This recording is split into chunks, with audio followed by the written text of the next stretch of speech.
제가 지난주에 주보에 보면요. 이렇게 북이스라엘과 남유다의 그런 멸망 시기와 그 내용에 대해서 좀 간략하게 실어 놨습니다. 이게 제가 왜 실어 놨냐면 이 선지서 특히 이제 뭐 예레미야나 또 에스겔 또 다니엘을 볼 때 이런 부분이랑 참 많이 이렇게 맞아떨어지거든요. 그러니까 그 배경이 되는 부분이라서 제가 이렇게 실어 놨는데 오늘 잠깐 이렇게 말씀드릴 때도 마찬가지로 이 배경 시대를 잠깐 말씀드리려고 합니다. 바벨론은 남유다를 세 차례에 걸쳐서 침공을 하고 멸망을 시키죠.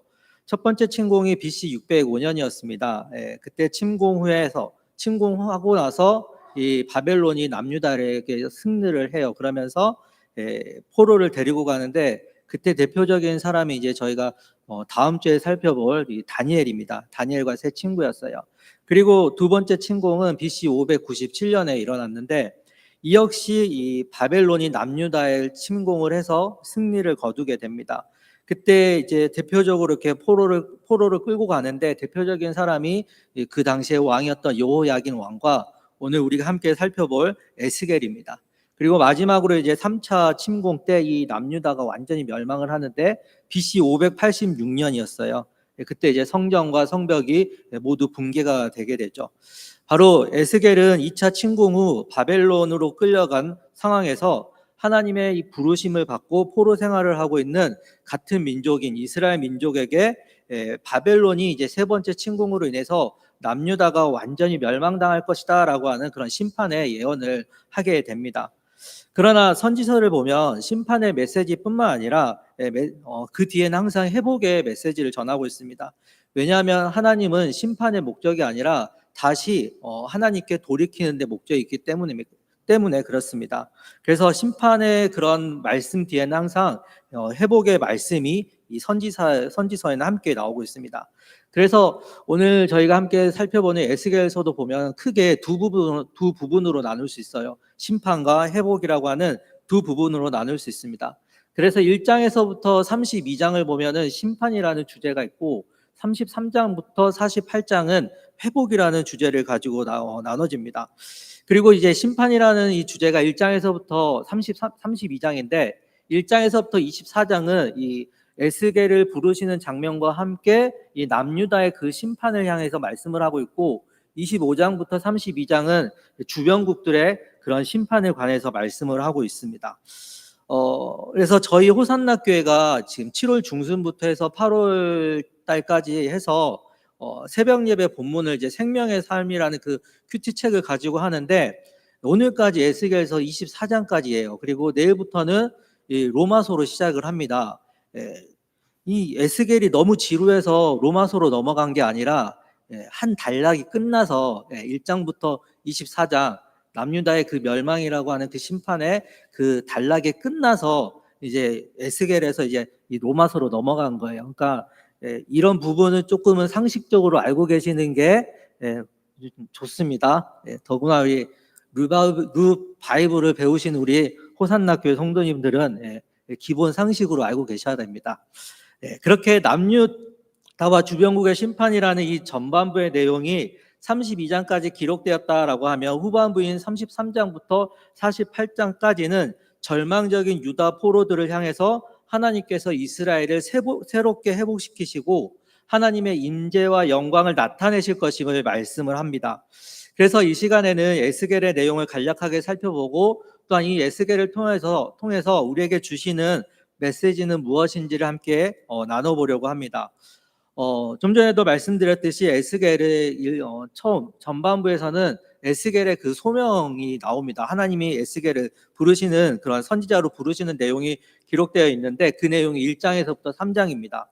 에스겔은 제사장 가문에서 태어났습니다. 그러나 그는 바벨론 2차 침공 때 포로로 끌려가게 되었습니다. 그래서 에스겔서 1장 1절 2절을 보면 이렇게 말씀을 하고 있어요. 30째 해 넷째 달 초 닷새에 내가 그발강가 사로잡힌 자 중에 있을 때 하늘이 열리며 하나님의 모습이 내게 보이니 요야긴 왕이 사로잡힌 지 5년 그달 초 닷새라 이렇게 말씀하고 있어요. 에스겔이 요야긴 왕과 함께 같이 붙잡혔거든요. 붙잡혀 온 지 사로잡힌 지 5년째가 되던 해라고 합니다. 그리고 1절에서 보면 서른째 해라고 해요. 서른째 해. 에스겔의 나이를 얘기를 하고 있습니다. 아마 이때가 에스겔의 생일이 아니었나 그렇게 생각을 해봅니다. 자신의 생일에 그렇게 씁쓸하게 이 에스겔은 바벨론 그발 강가에 있었다라는 거죠. 이때 에스겔은 어떤 생각을 했을까요? 이 생일에 축하 노래 불러주는 사람 하나도 없고 난 지금 뭐 하고 있나 하면서 우울해하고 있지 않았을까요? 더욱이 에스겔은 제가 말씀드렸듯이 제사장 가문의 사람이었습니다. 그래서 30살이 되던 해에는 그 제사장 직무를 맡는 그런 나이였어요. 그러니 에스겔 입장에서 얼마나 우울했겠어요. 30살이 됐는데 제사장 직무를 해야 되는데 난 지금 어디 있어요? 바벨론에서 포로의 신분으로 있다라는 거예요. 얼마나 우울했겠습니까? 그런데 갑자기 축하합니다, 축하합니다 이렇게 생일 노래가 들리는 것 같아요. 보면 하늘이 열리고 하나님의 모습이 에스겔에게 보였다라고 말씀을 하고 있습니다.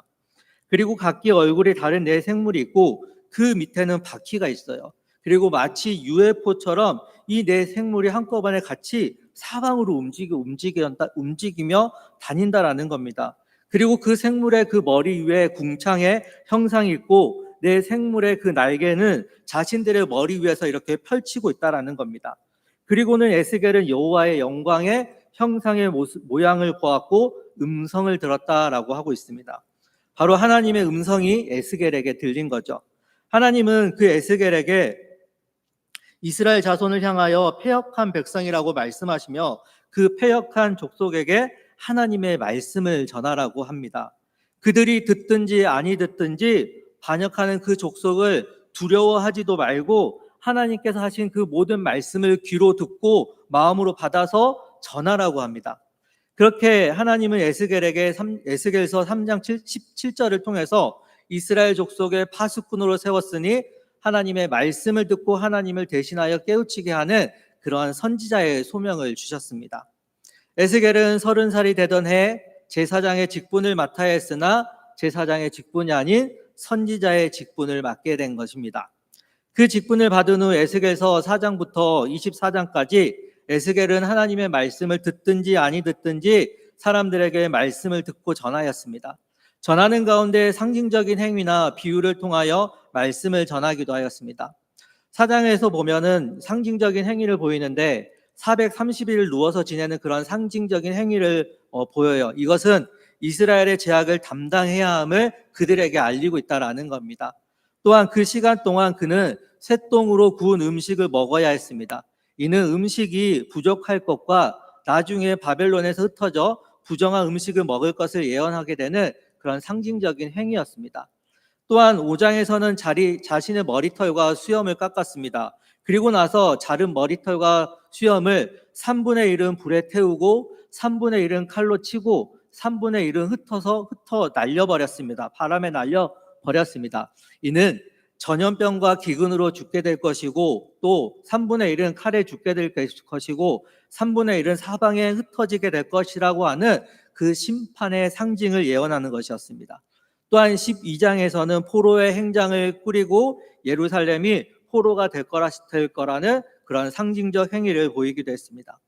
또한 이런 상징적인 것뿐만 아니라 비유를 통해서 말씀을 전하기도 했는데 15장에서는 포도나무의 비유, 그리고 17장은 독수리, 그리고 19장은 암사자, 그리고 23장은 오올라와 오올리바, 그리고 24장은 녹슨 가마솥과 같은 그런 비유를 통해서 남유다의 심판을 예언하는 그런 메시지를 전하였다라는 거죠.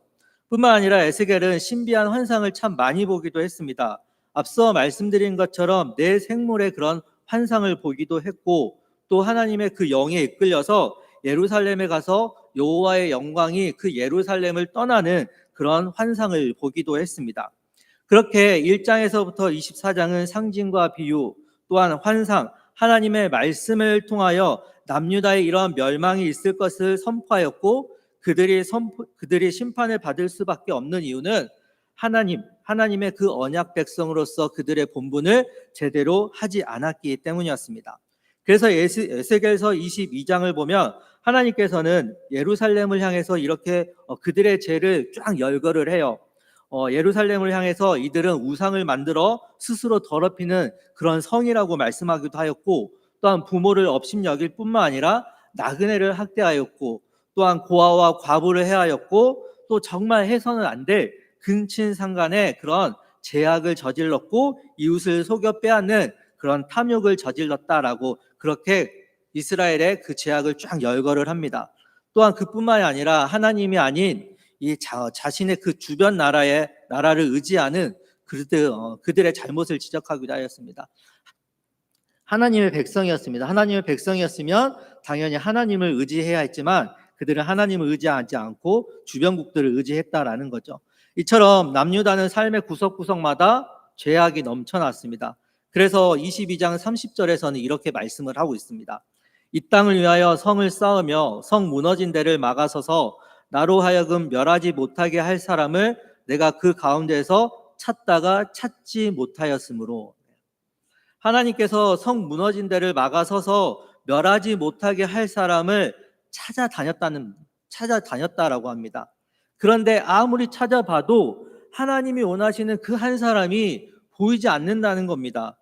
우상이 아닌 하나님께 전심으로 예배하는 그 한 사람, 하나님의 그 마음을 가지고 이웃을 사랑하는 그 한 사람, 다른 것 바라보지 않고 오직 하나님께만 시선을 두고 하나님만을 의지하는 그 한 사람을 눈을 씻고 찾아봐도 하나님이 볼 수가 없다라는 겁니다.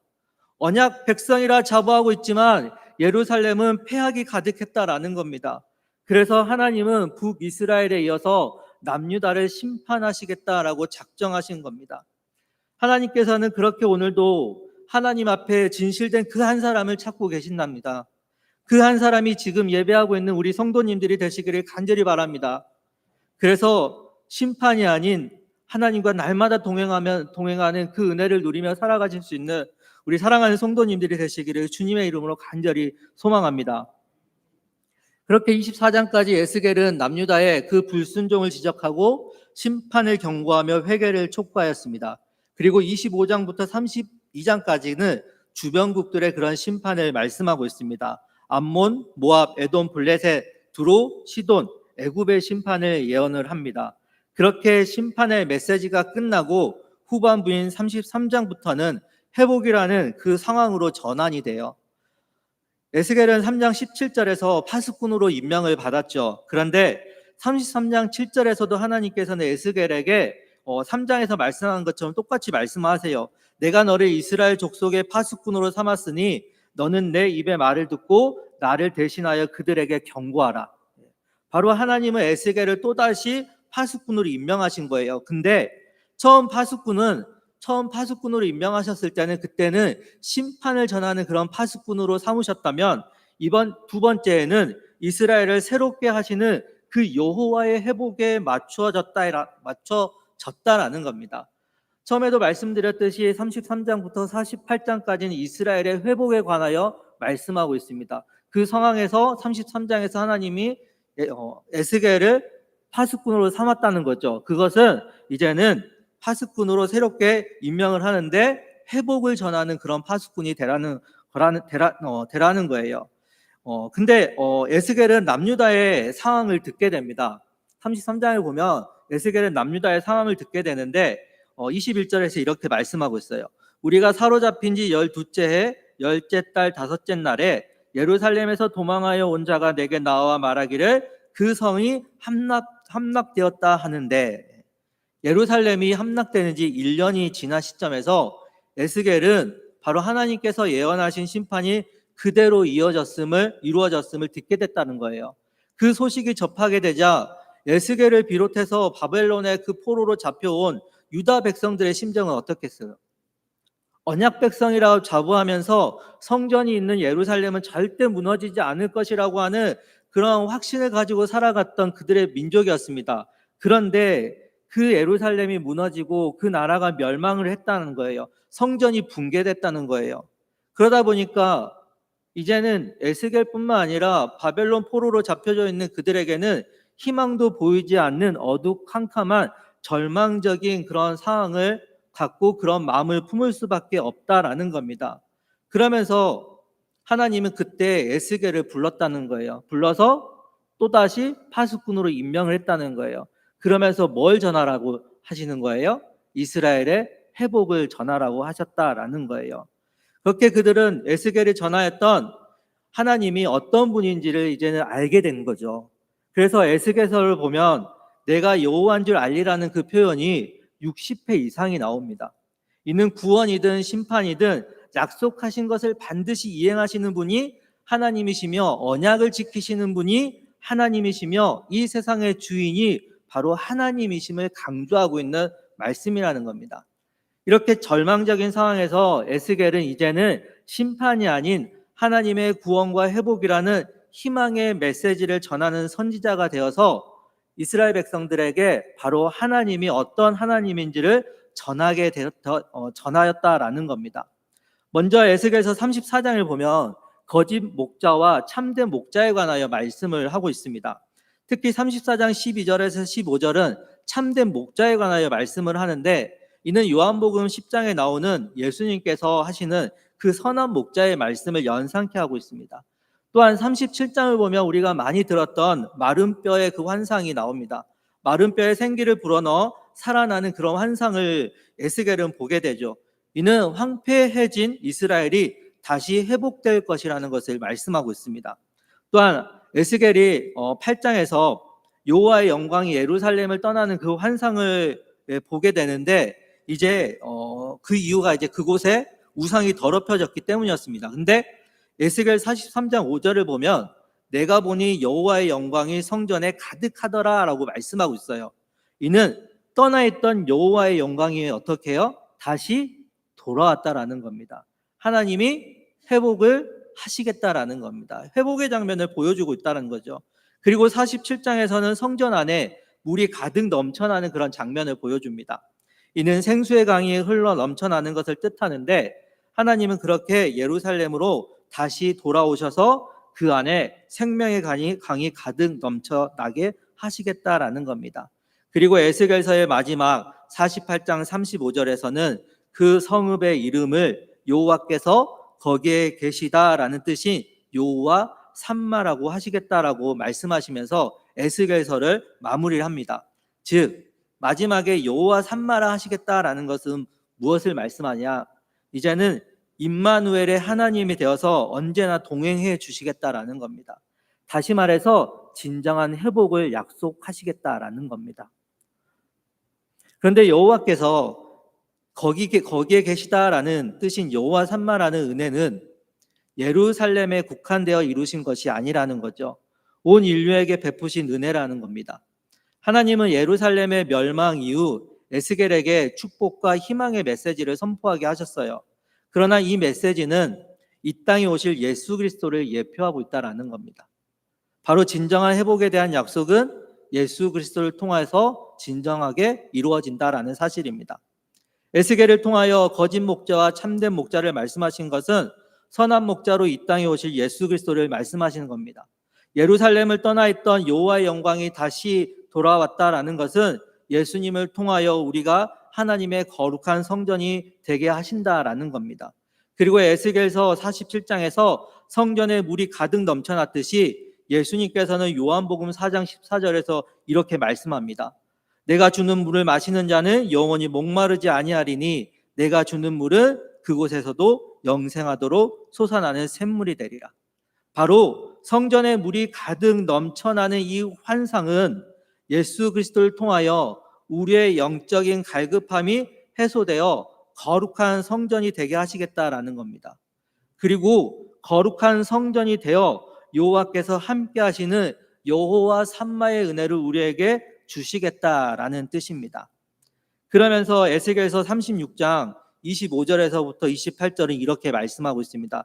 우리 오늘 본문 말씀 중에 25절에서부터 28절의 말씀을 다시 한번 함께 읽도록 하겠습니다. 25절에서부터 28절입니다. 시작. 맑은 물을 너희에게 뿌려서 너희로 정결하게 하되 곧 너희 모든 더러운 것에서와 모든 우상 숭배에서 너희를 정결하게 할 것이며 또 새 영을 너희 속에 두고 새 마음을 너희에게 주되 너희 육신에서 굳은 마음을 제거하고 부드러운 마음을 줄 것이며 또 내 영을 너희 속에 두어 너희로 내 율례를 행하게 하리니 너희가 내 규례를 지켜 행할지라. 내가 너희 조상들에게 준 땅에서 너희가 거주하면서 내 내 백성이 되고 나는 너희 하나님이 되리라. 아멘. 앞선 22절에서부터 24절 역시 하나님께서 회복을 말씀을 하십니다. 근데 예수 그리스도를 통하여 여호와 삼마의 은혜를 주시겠다라고 하신 하나님께서 마지막 28절에서 누구의 하나님이 되시겠다라고 말씀을 하십니까? 예. 너의 하나님이 되겠다. 나는 너의 하나님이 되겠다라고 말씀하십니다. 즉 나의 하나님이 되어 주시겠다라고 말씀하고 있다라는 거죠. 그런데 그 전에 뭐라고 말씀하시냐면 너희 속에 새 영을 두어 굳은 마음을 제거하고 부드러운 마음을 줄 것이며 내 율례를 행하고 규례를 지켜 행하게 하시겠다라고 하십니다. 이는 우리가 하나님의 말씀을 온전히 믿고 순종하는 삶이 순종할 수 있는 그 힘이 우리에게 있지 않다라는 겁니다. 뭐라 그래요? 너희 속에 무엇을 두겠다고? 새 영을 두겠다라고 말씀하십니다. 바로 우리 안에 성령님이 임할 때 너희가 이 모든 것들이 가능하다라는 겁니다. 그래서 예수님께서는 자신이 하늘로 올라가면 또 다른 보혜사 누구를 보내주시겠다라고 말씀하세요? 성령님을 보내주시겠다라고 말씀하십니다. 그리고 그 성령님의 그 권능이 임하면 예수님께서 뭐라고 하셨어요? 하늘로 올라가실 때 예루살렘과 온 유대와 사마리아와 땅끝까지 이르러 내 증인이 될 수 있다라고 말씀하셨습니다. 바로 우리는 성령 충만함으로 살아가야 한다라는 겁니다. 오전에도 담임 목사님이 말씀하셨지만 우리는 성령의 불이 임해야 된다라는 겁니다. 그때 우리는 성령 충만함 속에 하나님의 말씀을 지킬 수 있고 나의 하나님이라 말씀하시는 그분의 음성을 듣고 그분과 함께 동행하는 여호와 삼마의 은혜를 누릴 수 있다라는 겁니다. 성령 충만함 속에서 예수 그리스도를 통한 회복을 온전히 누리며 살아갈 수 있다라는 겁니다. 그렇다면 우리가 성령 충만함을 받기 위해서는 어떻게 해야 할까요? 오순절 초대교회 성도들은 약속하신 성령님을 기다리며 항상 모여서 기도와 찬양을 하였습니다. 바로 예배를 드렸습니다. 그때 그들에게 약속하신 성령님이 오순절날 임하였죠. 즉 예배할 때 하나님은 우리에게 약속하신 성령님을 보내주신다라는 겁니다. 그리고 그 성령 충만함 속에서 예수님을 통하여 주신 온전한 회복을 우리는 경험할 수 있고 나의 하나님이라 말씀하시는 그분의 말씀을 듣고 그 말씀에 순종하며 살아갈 수 있는 힘을 가지고 살아갈 수 있다라는 겁니다. 그래서 예배는 하나님을 알아가는 자리이며 그분이 우리를 회복시켜 주시는 분이심을 인정하는 자리입니다. 그리고 그때 성령님이 우리에게 찾아와 진정한 회복의 자리로 이끄심을 받을 수 있다라는 겁니다. 그래서 우리의 예배가 참 중요하다라는 겁니다. 오늘 에스겔은 원래는 제사장 가문이었습니다. 제사장은 뭐 하는 사람이에요? 하나님께 제사 드리는 사람이에요. 하나님께 제사 드린다는 것은 하나님께 예배하는 사람이에요. 에스겔은 바로 하나님께 낯선 이국 땅이었지만 그곳에서 하나님께 제사 드리며 예배의 삶을 살았을 것입니다. 그발 강가에 앉아 있을 때 자신의 생일날 제사장의 직분을 맡지 못하였어도 그때 우울하며 지낸 것이 아니라 하나님을 바라보며 그 하나님을 생각하며 하나님께 예배했을 겁니다. 그러자 그에게 환상이 나타났습니다. 바로 환상이 나타났다. 하나님의 영이 그에게 임했다는 겁니다. 예배하는 자에게 바로 성령 충만함의 은혜가 있다라는 겁니다. 요즘 쿠팡 많이들 이용하시죠? 예. 새벽에도 신선 제품이 배달될 정도로 우리에게 너무나 편리함을 주고 있습니다. 신선 제품 배달하면 요즘에는 재사용할 수 있는 그런 프레시백, 로켓 프레시백이라고 해서 거기에서 담겨져 오죠. 며칠 전에 이제 저희도 이제 그 주문을 하고 프레시백이 이제 2개를 받았어요. 그리고 제가 이제 저희 아파트 들어가는 입구에다가 이렇게 2개를 이렇게 가지런히 포개 놨어요. 그리고 이제 이 아들을 등원시키기 위해서 집을 나서는데 아들이 포개해 놓은 프레시백을 본 거예요. 그러면서 뭐라고 하냐면 이거 아빠가 놔둔 거예요? 그러는 거예요. 그래서 아빠가 놔뒀지? 했더니 야무지게 쌓아놨네. 역시 아빠는 야무져. 이렇게 얘기를 하는 거예요. 사랑하는 호산나교회 성도님들, 우리 하나님 앞에 야무지게 예배드리고 계십니까? 이스라엘의 가장 큰 패착은 하나님 앞에서 드려지는 예배가 야무지게 드려지지 않았기 때문이었습니다. 그래서 그들을 향해 하나님은 자신의 이름을 더럽혔다라고 말씀하고 있습니다. 그러니 우리가 드리는 이 예배가 하나님이 기뻐하시는 예배를 드릴 수 있도록 언제나 영과 진리로 야무지게 예배 드리기를 바랍니다. 거기에 성령 충만함이 있고 거기에 여호와 삼마의 은혜가 있으며 거기에 나는 너희의 하나님이 되리라는 음성이 들립니다. 그리고 예수 그리스도를 통하여 우리에게 주시는 진정한 회복을 누리며 살아갈 수 있습니다. 그러니 하나님이 찾으시는 그 한 사람, 예배하는 삶을 살아갈 수 있는 이번 한 주간 되시기를 바랍니다. 그래서 딴 길로 걸어가지 말고 오직 하나님이 원하시는 그 길을 걸어가시기를 바랍니다. 그렇게 성령 충만함 속에서 예배하며 하나님이 주시는 위로와 회복을 가지고 에스겔과 같은 하나님의 귀한 사명자의 삶을 살아가실 수 있는 저와 사랑하는 우리 성도님들이 되시기를 주님의 이름으로 간절히 소망합니다. 함께 기도하시겠습니다. 사랑과 은혜가 풍성하신 하나님 아버지, 하나님은 심판을 경고하시지만 궁극적으로는 우리에게 구원과 회복을 주신다고 약속하셨습니다. 그리고 그 약속으로 이 땅에 예수 그리스도를 보내주심으로 죄인인 우리를 하나님의 성전이 되게 하셨습니다. 그런데 하나님의 성전으로 온전히 여호와 삼마의 은혜를 누려야 할 저희들은 연약하여 세상의 유혹에 넘어질 때가 많이 있음을 고백합니다. 그런 저희에게 하나님은 새 영을 부어주신다라고 약속하셨사오니 오순절 예배 가운데 성령이 임하였던 것처럼 우리가 드리는 이 예배를 통하여 성령 충만함의 은혜를 더하여 주시옵소서. 그래서 성령님이 주시는 능력을 통하여 하나님의 말씀에 순종하며 나의 하나님이 되시는 그 하나님의 음성을 들으며 더욱 찬양하고 기도하며 살아가는 진정한 예배자의 삶을 살아갈 수 있는 우리 호산나 교회 성도님들 되게 하여 주시옵소서. 그래서 주님이 부어주시는 성령 충만함을 가지고 여호와 삼마의 은혜를 누리며 살아가게 하여 주시옵소서. 또한 이 은혜를 저희만 누리는 것이 아닌 성령 충만함으로 이 땅에 진정한 위로와 평강과 생명을 주신 예수 그리스도의 복음을 전하는 사명자의 삶을 살아가게 하여 주시옵소서.